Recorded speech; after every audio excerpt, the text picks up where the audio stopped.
Hay personas que están predestinadas a cambiar la historia o al menos a torcerla un poco. En un país de derechas como Colombia parecía que no había espacio para cambiar el paradigma político que lo gobernaba, pero en 2022 la historia da un giro y Colombia por primera vez en su historia elegía un presidente de izquierda. Bienvenidos al storytelling de... Me llamo Gustavo Petro y soy su presidente. Gustavo Petro nació el 19 de abril de 1960 en Ciénaga de Oro, Córdoba, al norte de Colombia. Hijo de Gustavo Petro Sierra y Clara Nubia Urrego y el mayor de 3 hermanos, a los 6 meses de nacido sus padres se fueron a vivir a Bogotá y allí estuvo hasta los 10 años. Luego se fueron para Zipaquirá, un municipio ubicado a las afueras de la ciudad, hacia el norte. Allí se gradúa del Colegio La Salle, desde niño se abocó a la lectura, alimentando su intelecto y curiosidad acerca de muchos temas. Desde la época del colegio se notaban sus ganas de comunicarse y levantar la voz. En La Salle fundó un periódico llamado Carta al Pueblo. Realizó sus estudios universitarios en economía en la Universidad del Externado y a la par de su cursada empezó a relacionarse con los movimientos obreros y sindicales de Zipaquirá, lo que luego lo llevaría a ser parte del M-19. M-19 significa Movimiento 19 de Abril y su nombre y nacimiento se da a partir de lo que ocurrió el 19 de abril de 1970. Ese día había elecciones a presidente entre Misael Pastrana del Partido Conservador y el general Gustavo Rojas Pinilla por la Alianza Nacional Popular. Una victoria de Rojas Pinilla significaba la terminación de lo que se conoció en Colombia como la época del Frente Nacional, tiempo en que los liberales y conservadores se turnaban el poder cada 4 años y así las élites se mantenían cerca del poder político. Todo parecía indicar que Rojas Pinilla ganaba, pero a la noche se dejan de dar los resultados de la elección y se declara estado de sitio. Al otro día anunciaron que el ganador era Misael Pastrana Borrero. Las sospechas de fraude eran evidentes y 22 años después de aquel día, el ministro de gobierno de aquella época, Carlos Augusto Noguera, publica un libro que se llama Fraude en la elección de Pastrana Borrero, confirmando que lo ocurrido ese 19 de abril claramente no estaba alineado a los estándares de una democracia seria. Tiempo más tarde del fraude se empiezan a ver unas pintadas en la calle y anuncios en los clasificados de los periódicos que decían falta de energía, parásitos, espere M-19 o falta de energía, inactividad, espere M-19. Cualquiera podría pensar que esto se trataba de algún medicamento, pero no. Era el aviso de que una nueva guerrilla estaba a punto de empezar a operar en el país. El M-19 fue una guerrilla urbana conformada por gente de la ala izquierda de la Alianza Nacional Popular, personas desencantadas del Partido Comunista y las FARC. A diferencia de las guerrillas que ya se habían conformado, el M-19 no era un grupo revolucionario de izquierda dogmática, no eran marxistas, no buscaban una dictadura del proletariado, querían que en Colombia hubiese una democracia participativa donde todos los sectores de la sociedad pudieran estar presentes en la toma de decisiones. Mucha gente de clase media simpatizaba con este grupo. Hubo acciones de este grupo armado que generaron un gran impacto en la sociedad. En 1974 se robaron la espada de Bolívar. En 1976 asesinaron a José Raquel Mercado, un sindicalista muy importante al que el M-19 ejecutó bajo los cargos de traición a la patria y al pueblo. En 1979 se robaron 5.000 armas del Cantón Norte del Ejército. En 1980 se tomaron durante 2 meses la Embajada de República Dominicana. En 1985 se tomaron el Palacio de Justicia en busca de hacerle un juicio al presidente Belisario Betancourt. Hubo 94 muertos y muchos desaparecidos. Esta fue su acción más significativa. En 1988 secuestraron también al líder conservador Álvaro Gómez Hurtado durante 53 días. A lo largo de los años, esta guerrilla intentó abrirse camino en las zonas rurales, pero no pudo y finalmente en 1989 empiezan los diálogos de paz con el gobierno de Virgilio Barco. Y el 9 de marzo de 1990 se firma la paz. Su comandante, Carlos Pizarro, se postuló para la presidencia y 47 días después de la firma del acuerdo fue asesinado en un avión. En medio de un contexto de narcotráfico y mucha violencia política, todo esto abrió el camino para la Asamblea Nacional Constituyente de 1991, en la cual se reemplazaría la vieja Constitución de 1886, y muchos militantes del M-19 fueron miembros de aquella Asamblea Constituyente. Gustavo Petro se une al M-19 en 1978 con apenas 18 años. En su autobiografía, que se llama Una vida, muchas vidas, escribió lo siguiente respecto a esa época de su vida. Cito: "La idea de unirme al M-19 me daba susto. No era un asunto cualquiera, era entrar a una cuestión armada". Sigue diciendo: "Todo ocurrió de forma muy rápida. Pasamos de los círculos de cafetería y las discusiones abstractas a ser seducidos no solo por la idea de que tocaba organizarse a través de las armas, sino de que a la organización que debíamos pertenecer era el M-19. Alguna vez en un reportaje Petro dijo que a la juventud de los 70s, más allá de la revolución cubana, lo que los hizo adoptar ideas revolucionarias de izquierda fue el golpe de Estado contra Allende en Chile en 1973.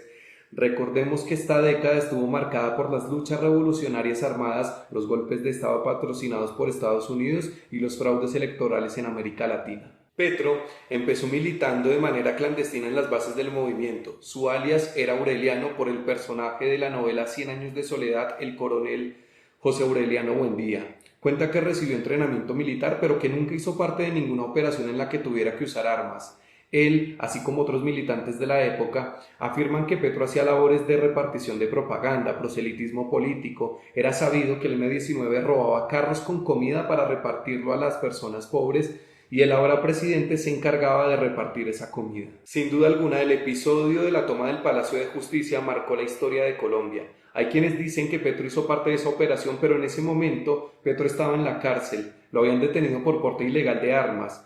Dice que los militares lo golpearon en repetidas veces, lo judicializaron y estuvo año y medio en la cárcel. Salió de allí recién en febrero de 1987. Nosotros íbamos a presentar la espada de Bolívar, pero es una espada de Bolívar que se concreta no en el pedazo de metal que le pertenece al pueblo, sino que se concreta en una propuesta de paz para el país y en nuestra vocación por construir una nación del tamaño de los sueños de Bolívar. Eso era lo que íbamos a presentar. La espada de Bolívar será presentada públicamente, está en Colombia, seguirá en Colombia, seguirá en las manos del M-19 y seguirá en las manos del pueblo colombiano hasta que en este país se conquisten los objetivos del Libertador, los objetivos de justicia social, de paz para todos, de verdadera democracia.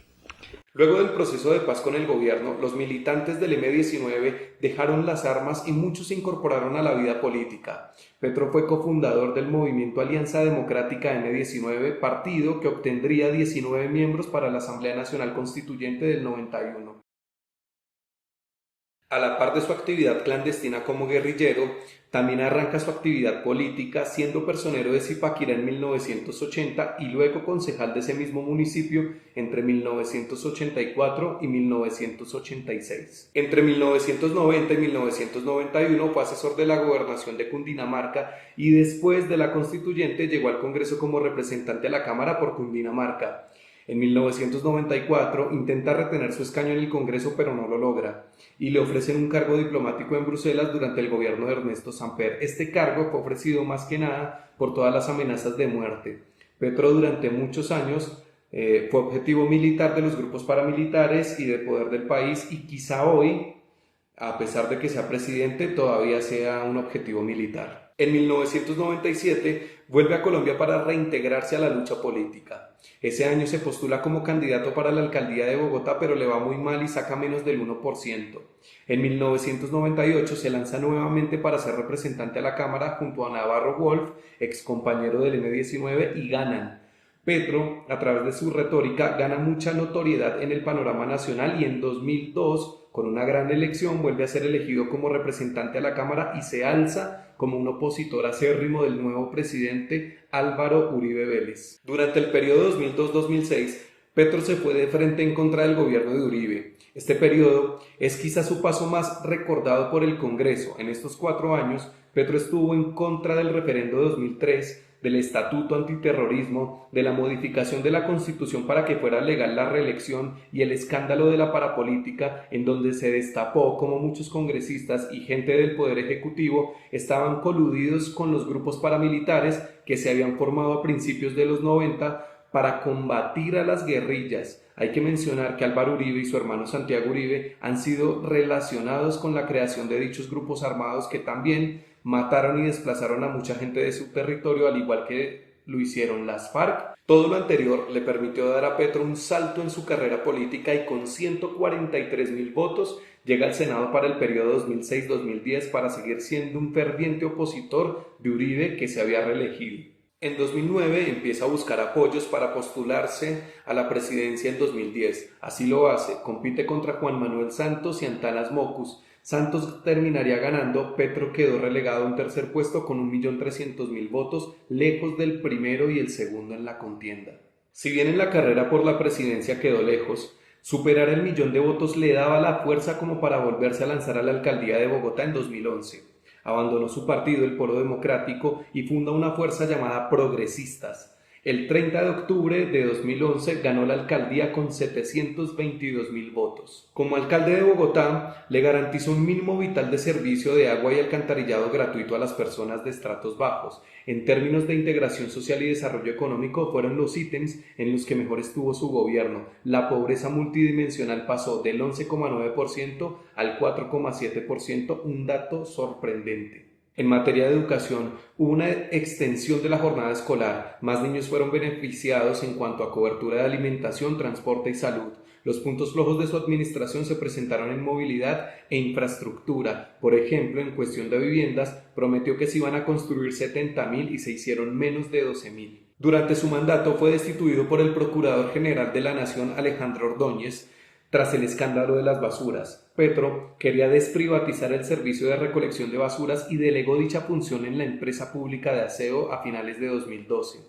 Esta apuesta no salió nada bien, pues no solo se perdió mucha plata, sino que también hubo un impacto ambiental considerable. A partir de esto es que Ordóñez, lacayo del uribismo, lo destituye. No pudieron vencernos, no pudieron hacerlo ni en las urnas, ni en el corazón y la mente ciudadana, ni en la justicia. Los derrotamos plena e integralmente. La arbitrariedad de ellos es la demostración de su profunda debilidad. La fortaleza y el poder están aquí. Petro estuvo destituido de su cargo entre el 19 de marzo de 2014 y el 23 de abril de 2014, ya que la Corte Interamericana de Derechos Humanos falló a su favor y deja sin efecto la sanción de Ordóñez. Su alcaldía terminó el 31 de octubre del 2015. El camino de Petro a la presidencia ha sido muy largo. En 2017 empieza a hacer campaña para la elección de 2018 con el movimiento Colombia Humana. Para dicha contienda estaban los candidatos Iván Duque y Sergio Fajardo como oponentes más fuertes. Fajardo representaba al centro, llamando a la moderación, mientras que Duque fue el candidato del uribismo. En primera vuelta, Duque y Petro ganan.